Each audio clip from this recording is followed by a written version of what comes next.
avait peut-être dû dire 10, mais c'est passé à 7. Il mettait le chrono au milieu. C'est ça, Nadine, je te dirais stop. Et puis, D'accord. Tu lui donnes Oui, c'est ça. un temps Voilà, intermédiaire. c'est Myriam qui va faire l'horloge. Donc, Tu donneras le temps évidemment, intermédiaire. c'est un rôle qui n'est pas facile, mais en même temps, voilà. Si vous êtes OK pour qu'on joue ce jeu-là, parce que c'est la façon d'entendre le maximum de témoignages.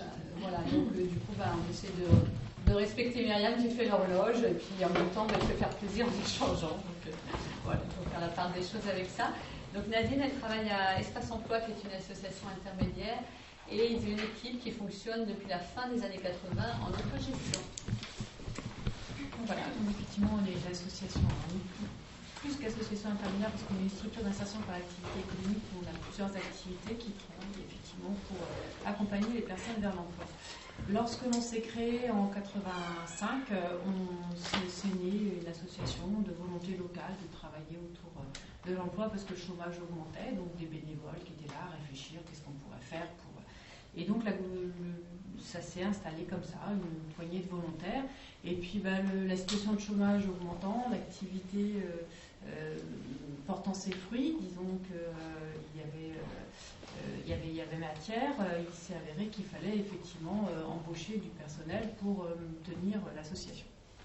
Donc on a commencé avec une permanente à temps partiel. Et puis l'activité augmentant, on a pris une autre personne, et puis de fil en aiguille, on s'est retrouvés à être de plus en plus nombreux.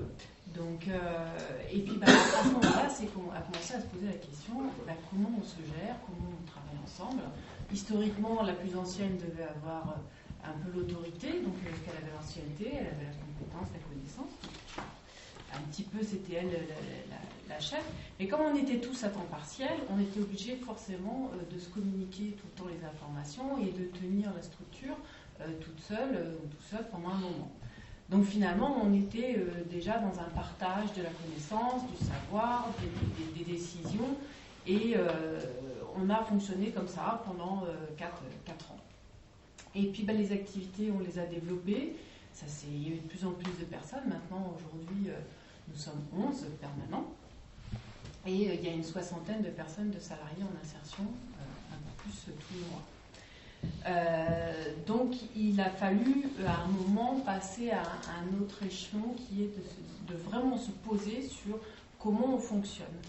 Parce qu'il y avait la possibilité effectivement simple et facile d'avoir un directeur. Et puis comme ça c'était beaucoup plus structuré et simple pour le conseil d'administration.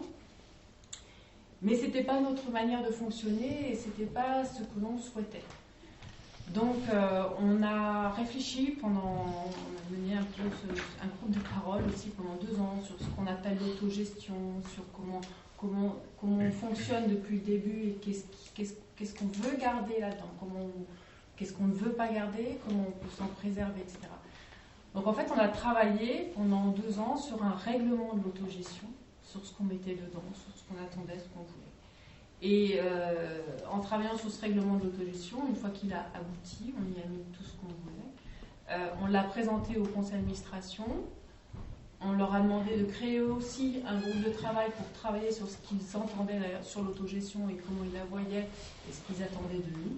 On est arrivé à un consensus, parce que l'autogestion, c'est un consensus perpétuel. On est arrivé à un